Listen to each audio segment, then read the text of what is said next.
The carbon dioxide we add to our atmosphere contributes to global warming by absorbing infrared radiation or heat as it is re-radiated from the Earth into outer space.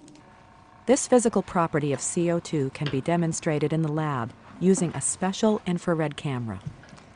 Infrared radiation is another word for heat radiation, which is coming off my face and which is picked up by a camera that I'm looking at. The camera is sensitive to heat radiation. Between me and the camera is a volume that we will fill with CO2 gas. And as we turn on the gas, my image will slowly fade.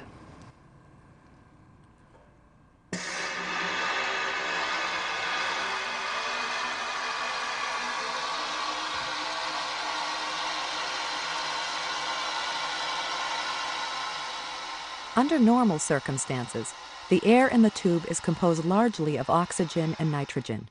Infrared radiation travels through these gases without being absorbed, so the camera sees clearly the heat radiating from the scientist's face. And as we turn on the gas, my image will slowly fade. But as the tube is filled with carbon dioxide or any other greenhouse gas, the molecules absorb the infrared radiation coming off his face.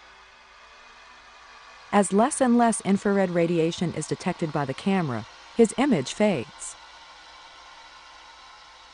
If the scientist were inside the tube, surrounded by CO2, the effect would be for him to get warmer, just as the Earth warms when more CO2 is added to the atmosphere. Scientists have found that even though most carbon dioxide is added to the atmosphere in the industrialized northern hemisphere, it doesn't take long for it to show up everywhere.